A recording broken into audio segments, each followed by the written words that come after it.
DNA Studios. Step into a new dimension. Hello guys, welcome back to another DNA Studios episode.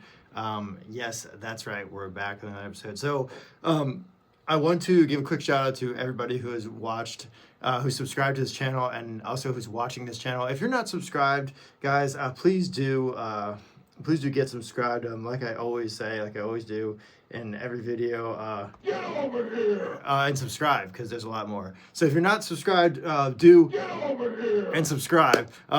We got a lot more stuff planned, but I wanted to just take a minute to shout out a lot of the subscribers and people who are following and who are watching these videos. You guys are a huge help, and I couldn't do this without you guys. So thank you to everyone watching and everyone who is subscribed. If you are subscribed, thank you so much. I can't do this without the subscribers and you guys. So thank you for watching. Thank you for subscribing if you have subscribed. If you're not subscribed, you better get over here and get subscribed. Anyway, guys, so let me get right into this. Today's video is going to be kind of a mix of two different things, because I do have some news to go over with you guys, as also a reason for wearing this shirt today. And also, I also have some other things to talk about. But I am going to cover just the season 2 for In Another World with my smartphone, since a lot of people did really like the first video I did on this. So this will be kind of a part 2, but also it will also be other things too, since the season 2 for In Another World with my smartphone is not going to have any spoilers. I'm going to try not to spoil anything. I will go over just kind of an overview, a short summary of what happens, but I'm not going to try not to tell you guys the whole thing, because I don't want to, for anyone who hasn't seen it, I don't want to spoil it. So anyway, guys, with that, I'm going to do that, and I also have some other things to talk about today as well. So guys, so yeah, if you guys want to see me do more stuff on shows like this, and I kind of do more shows that are like the In Another World with my smartphone, or more kind of craziness shows like that, drop me a comment in the comment section below, or just let me know. Reach out to me on social media, or reach out to us on social media or Instagram or anything, and let me know if you guys want to see more of these kind of shows. I don't normally watch this kind of stuff, but like if you want to see more, just please do let me know. Drop me a comment in the YouTube comments, or even reach out to me on social media, or just post on social media. Let us know what you guys want to see. I always like hearing from people watching, and like what your thoughts are on stuff. So do kind of feel free to interact and reach out. And let me know. I normally don't watch, like I said, I don't normally watch these shows. I'm usually a big action adventure kind of anime watcher, so I don't usually watch the crazy harem genre stuff, because it's weird and doesn't always have a good ending, but we'll get into that. So anyway, guys, like I said, this is covering the second part of Is It Wrong to... this is covering the second part of In Another World with my smartphone. So in the second half of the story, where we left off, they continue their adventure, finding out more about the world that Touya is in, as well as figuring out a puzzle to one of the scientists who kind of had all these different laboratories and did all this cool stuff, and was a big researcher in the world and did all this research, and kind of she's like the main piece in this story that drives it forward. And then Touya also goes around helping different in this world. There are different kind of rulers and different kind of I don't know if you can call them kings, but they're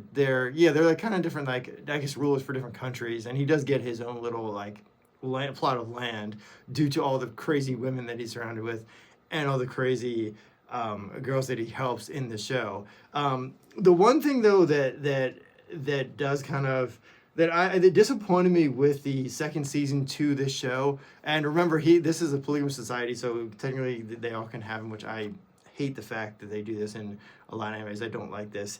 The one thing that is a little disappointing in the second season to this show is that there is no conclusive ending. And just like I said in my first review for this video, I touched on some key points in the first one, which is the different plot points, and then also a unique premise, lighthearted tone, and stuff like that. There's a world building, stuff like that. I touched on those in my first video, so if you didn't watch that, go back and watch that one. This still has that same thing. They still do a lot of world building, and they still do have a lot of that stuff in here. But the big difference with the second season is that, so for me at least in this half, they still continue where they left off, and you still do they still do a little bit of world building. You find out there's different parts to like this island that all fit together, and each piece has like a laboratory, and like there's a portal to it's not a portal, but it's like how can I describe it? It's a teleportation circle, and they can teleport different islands and move around. And Touya finds all this and figures out that this crazy scientist who designed all this did it just for someone who's like kind of the chosen one for this world, and who can unlock all this stuff and do that. And he finds out that he's that person due to having his smartphone and being able to do all kinds of cool stuff with that, right? So he's still kind of figuring out this world in season 2, which they kind of do in the first season as well. But one of the big downers to this show is that don't expect much from the show in general. So don't expect a conclusive ending. Don't go into it expecting much, because you will be disappointed. And one of the things that I found that I was kind of very disappointing for this one is that they leave you on a cliffhanger without giving away too much. So yes, they do go through there's a bunch of other characters who help out during the time of him going to finding these different puzzle pieces and figuring out this world and trying to defeat these creatures that were created by the scientists, and trying to figure out the whole the world that he's been kind of transported or jumped into, has a second shot at life in this other world with his smartphone, trying to figure out all this stuff. And in the end, they don't really they leave you on a cliffhanger, like I say, where. So yes, he fights some of the creatures and things in this world, right? And yeah, he helps all these different princesses and rulers, and he becomes like kind of he gets like kind of his own country in the end, his own like small little country, and becomes like his own like ruler or whatever, if you want to call it that, in the end. And yeah, there's more than one chick in the show who falls in love with him or whatever. They don't really tell you what happens, so you never find out who he marries or whether he marries all these people, and you don't really find out what happens to the rest of the world in the show. Yes, they find out more of the laboratory of the scientist who he meets during the first season, and kind of the pieces to the lab and how to create stuff, and like how to help all these different people that they bumped into along the way, right? And that all happens, which it's how can I put it? It's interesting, at least for somewhat, but it's also very kind of thrown together and quickly thrown together. So I feel like, and a lot of these kind of stories are like that, where it's. I hate to say this, but a lot of these stories are very one-dimensional, and also usually you can kind of guess how it's going to end. And actually, it's funny because in my first video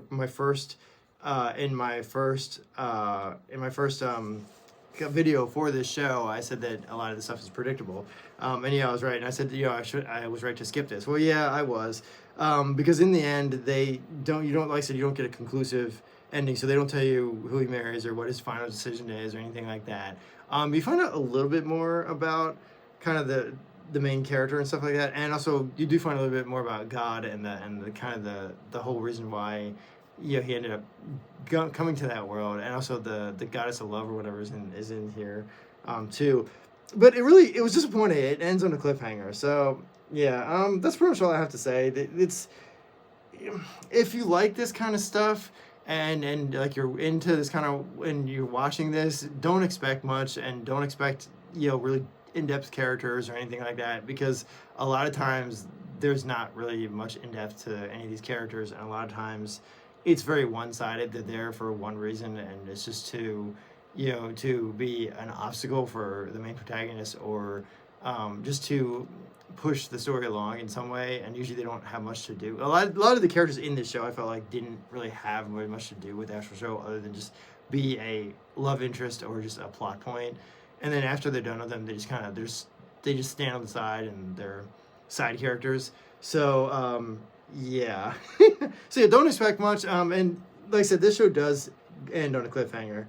So don't expect much. I'm trying not to give away too much. So if you haven't seen this show and you want to check this one out, go for it. Other than that, guys, that's pretty much a wrap up for season 2 of the In Another World with My Smartphone. It is kind of cool to see in season 2 how he uses the phone. So he gains a couple more abilities, like he can paralyze people with tapping he can search locations like on kind of like maps, and he can tap on where people are and paralyze them, which is kind of an interesting idea.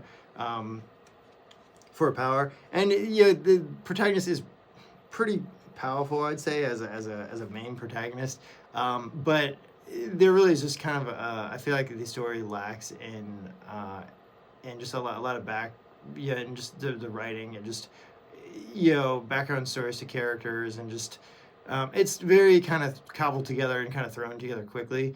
And that's my personal opinion. That you guys might feel different if you watch the show or whatever. But I kind of feel like it's thrown together very, very quick, and just kind of like all the isekai genre shows are kind of just very hobbled together. It's kind of crazy. It feels like they're just tossed together. Now that's not always the case.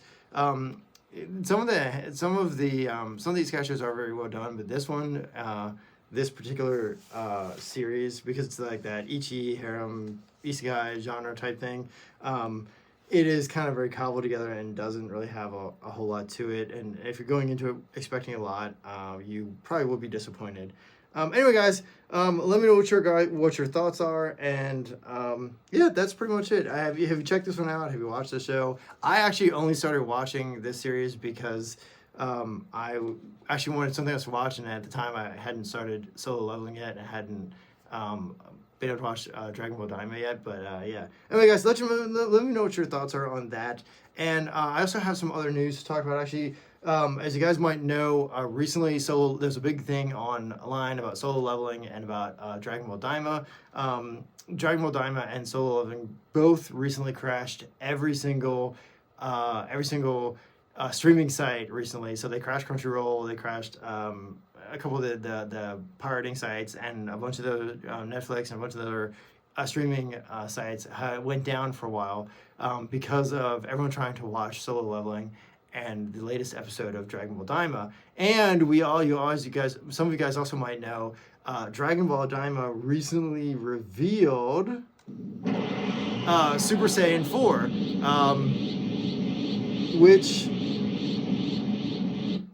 which just became canon to Dragon Ball Daima and the whole Dragon Ball Super and just the whole universe.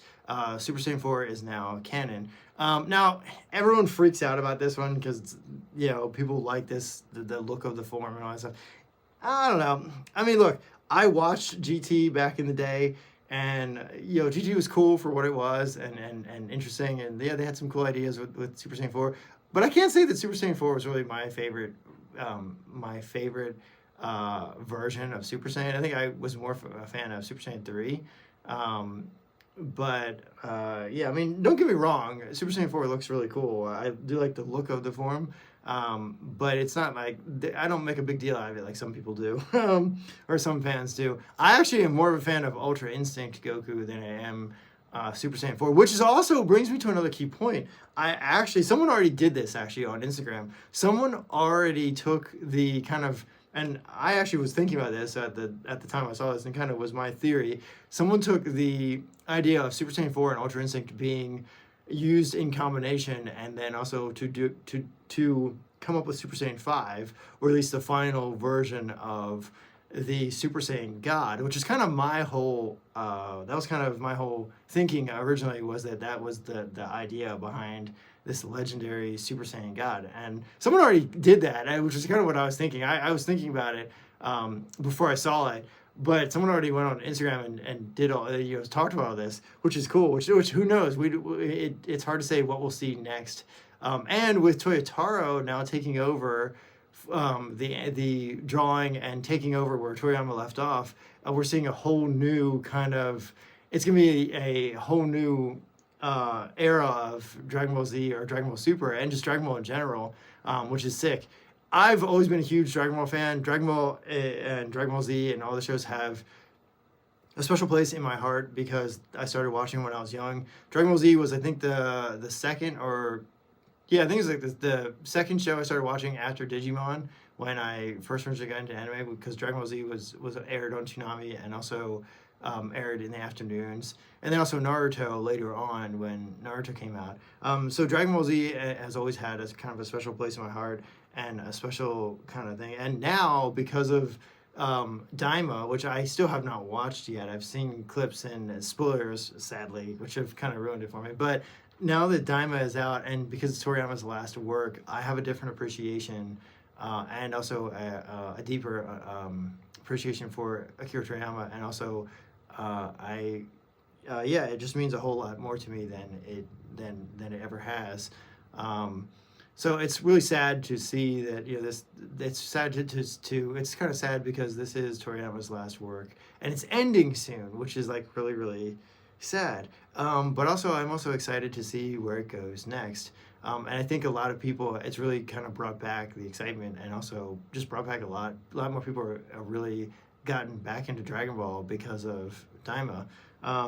So yeah, it's gonna be exciting to see where they go from here. Hopefully, they tie in Super Saiyan 4 with something in Dragon Ball Super, or they'll have like they'll have something to connect it to Daima and Super, or they'll have like something to kind of bring in the new elements that Daima introduced, and then also kind of explain and pick up with Super. I mean, even if not, even if they don't, I'm sure somewhere in Super they will have some way to connect everything. But it should be interesting to see where we go from here. But yeah, Akira Toriyama is definitely a legend. He is one of the legendary creators, and he'll always be. That show is very special, and yeah, I have a whole new appreciation. So R.I.P. to Akira Toriyama, and one of the greatest creators of all time. And yeah, it's a whole different. I have a whole different outlook, and new appreciation for Dragon Ball. So yeah. And then also the other thing that has happened too is solo leveling. Supposedly, I heard an announcement that there's going to be more of solo leveling, and the first like 2 seasons or whatever are just like a introduction arc or whatever, and they're going to do like 6 or 8 more, which is kind of be cool. And I watched all of the first half or the first season of Solo Leveling, which was intense. Now I will say, Solo Leveling is an amazing series to watch. It is a little hard to get into in the beginning, but I can't wait to see where they're going to go next. I have not gotten a chance to watch the second half yet, but I will be. That is on my list to watch. And it was interesting to hear the announcement of them doing more, and it's going to be getting like the One Piece treatment, where we may see a lot more solo leveling, as well as Dragon Ball as well. So yeah, guys, so that's really fascinating. Let me know what your thoughts are. Were you huge on Super Saiyan 4, or are you currently following solo leveling? Are you excited for what's coming next? And yeah, also, did you see Attack on Titan in the theaters? The Last Attack. Did you guys go to see that? So drop me a comment. Let me know what your thoughts on that. Did you go watch that? Attack on Titan is definitely a really amazing anime if you are into, you know, the action kind of stuff, and also just the Titans, and just the whole story is pretty crazy, but also pretty awesome. So yeah, let me know your thoughts, and I will catch you guys in the next video. Have a great day, guys, and yeah, don't forget, if you are not subscribed, get over here and get subscribed, because there will be more. Anyway, guys, like always, I will catch you guys in the next one.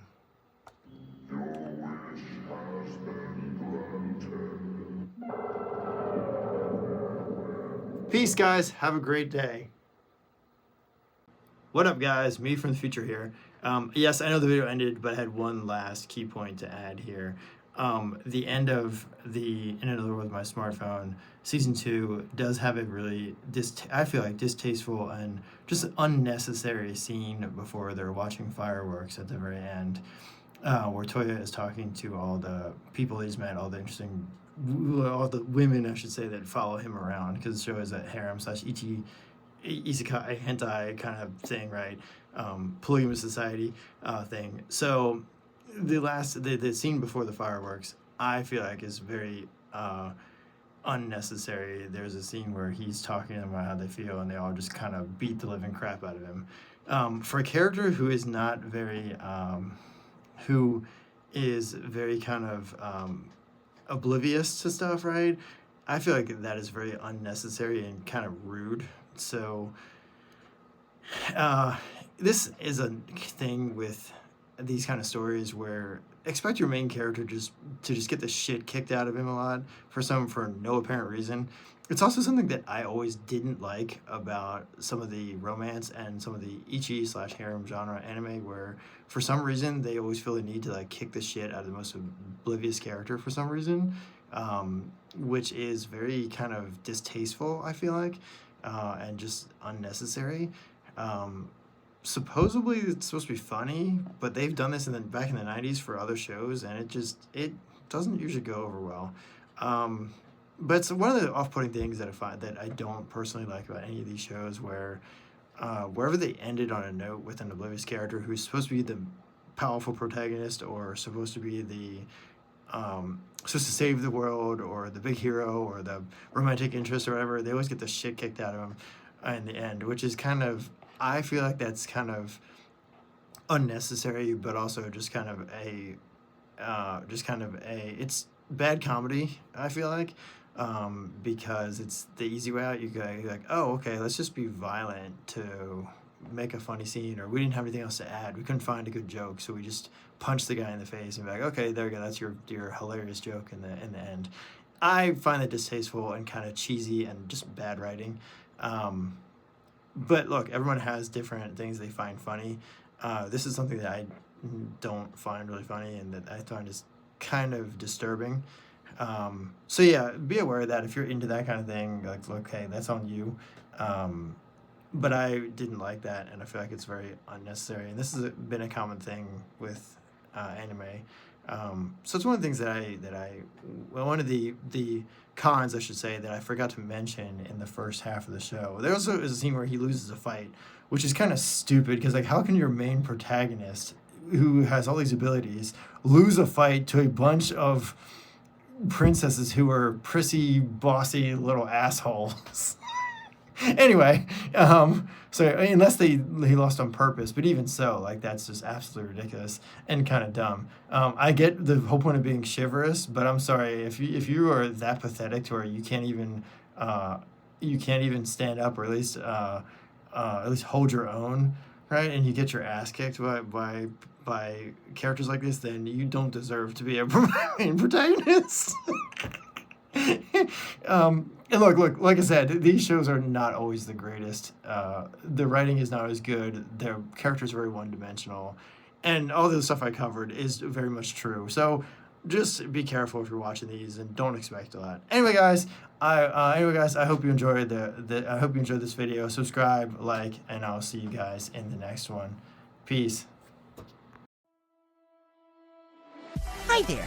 Please subscribe or follow DNA Anime Blog and DNA Studios on all of their social media platforms. Okay, bye!